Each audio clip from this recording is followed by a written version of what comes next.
YouTube వ్యూయర్స్కు Amritavarshini channel స్వాగతం పలుకుతోంది. నీతో యుద్ధము చేయనోపన్ కవితా నిర్మాణ శక్తి నిన్ను ప్రీతుంచేయగలేను. నీ కొరకు తండ్రిన్ చంపగాజాల నా చేతన్ రోకట నిన్ను మొత్తవెరతు. చీకాకు నా భక్తి ఏ రీతిన్ నాకిక నిన్ను చూడగలుగున్. శ్రీకాళహస్తీశ్వరా శ్రీకాళహస్తీశ్వరా.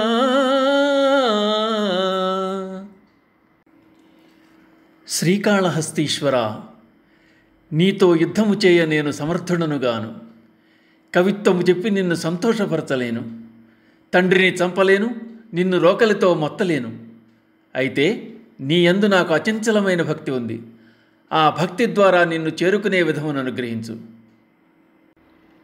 ఈ పద్యంలో దూర్చటి శివునితో తలపడి మరియు ఇతర మార్గముల ద్వారా శివుని మెప్పించి ముక్తిని పొందిన వారిని గురించి చెప్తూ, నిన్ను చేరుటకై నేను ఆ పనులను చేయలేను అని తన అశక్తతను తెలియజేస్తున్నారు. మహాభారత యుద్ధం సమీపిస్తున్న తరుణం అది. కృష్ణుని సలహా మేరకు పాశుపతాస్త్రాన్ని పొందుటకై అర్జునుడు శివుని గురించి తపస్సు ప్రారంభించాడు. శివుడు అర్జున్ని పరీక్షింపదలచి కిరాతుని వేషంలో పందిని తరుముతూ వచ్చాడు. శూకరమును చూచిన అర్జునుడు దాని మీదకు బాణమును ఎక్కుపెట్టాడు. శివుడు అర్జునుడు ఇద్దరూ ఒకేసారి ఆ మృగంపై బాణములను విడిచారు. బాణముల దెబ్బకు పంది ప్రాణాలు విడిచింది. చచ్చిన మృగం నాదంటే నాదని ఇద్దరూ వాదనకు దిగారు. అది వారి మధ్య ద్వంద్వ యుద్ధంగా మారింది. అర్జునుని శౌర్య పరాక్రమములకు మెచ్చిన శివుడు పాండవ మధ్యముణ్ణి అనుగ్రహించాడు. ఒక శివాలయంలో అర్చకుడు కరువు పరిస్థితులను తట్టుకోలేక గుడిని విడిచిపెట్టి వెళ్ళిపోదాం అనుకున్నాడు. శివుడు ప్రత్యక్షమై ఒక పద్యం అల్లి పూజారికిచ్చి దాన్ని రాజునికిమ్మని, అతడిచ్చిన బహుమానంతో నీ కరువు తీరుతుందని చెప్పాడు. గజరాజగమనం కలిగిన ఆ స్త్రీ జుట్టుముడి సహజ సుగంధంతో అలరారుతోంది అని శివుడిచ్చిన కవితకు సారాంశం.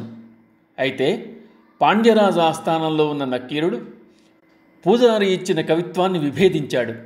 జడకు సుగంధం ఉండటమేమిటని, తప్పిది చెప్పరాదు కవి సమయంబునకు ఒప్పు కాదు అంటూ పూజారి ఇచ్చిన ఆ కవిత్వాన్ని తప్పుపట్టాడు.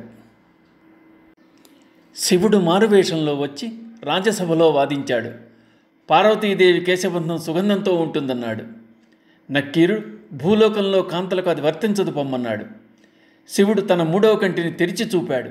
అయినా నక్కీరుడు శివునితో తల చుట్టూ కన్నులు ఉన్న కవిత తప్పే అన్నాడు.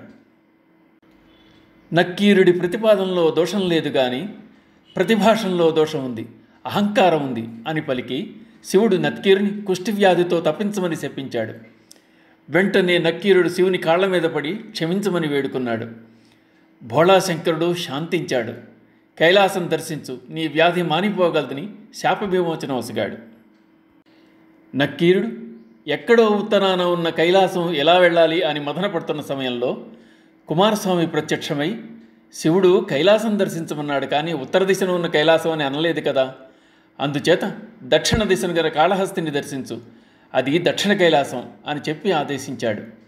నక్కీరుడు శ్రీకాళహస్తిని దర్శించి శాపాన్ని బాపుకున్నాడు. ఒకరికి శివుని మీద వల్లమాలిన భక్తి, కానీ అతడి తండ్రికి అది నచ్చలేదు. శివుని పూజలు చేస్తుండగా తండ్రి వారించాడు, ససేమిరా వద్దన్నాడు. అయినా అతడు మానలేదు. తండ్రి ఆగ్రహించి శివలింగాన్ని కాలితో తన్నివేశాడు. కొడుకుకు ఆగ్రహం కట్టలు తెంచుకుంది. కోపంతో తండ్రిని చంపేశాడు. అతడిలోని అచంచల భక్తిభావానికి శివుడు సంతసించాడు. ఒక శివభక్తురాలింటికి శివుడు విప్రవేశమును వచ్చి భోజనాన్ని అర్థించాడు. ఆమె శివప్రసాదం ఇది, పారవేయకుండా తినమని పెట్టింది. అతడు ఆ పదార్థములు రుచిగా లేవని విడిచిపెట్టగా శివప్రసాదమును తిరస్కరించినాడన్న కోపంతో రోకలి పుచ్చుకుని విప్రుని బాధింది. భక్తురాలి భక్తికి శివుడు పొంగిపోయాడు. ఆ విధంగా పై పద్యంలో దుర్జటి ఇతర శివభక్తులతో తనకు పోటీ లేదని మొరపెట్టుకుంటున్నాడు, అనుగ్రహించమని వేడుకుంటున్నాడు. ఓం నమః శివాయ.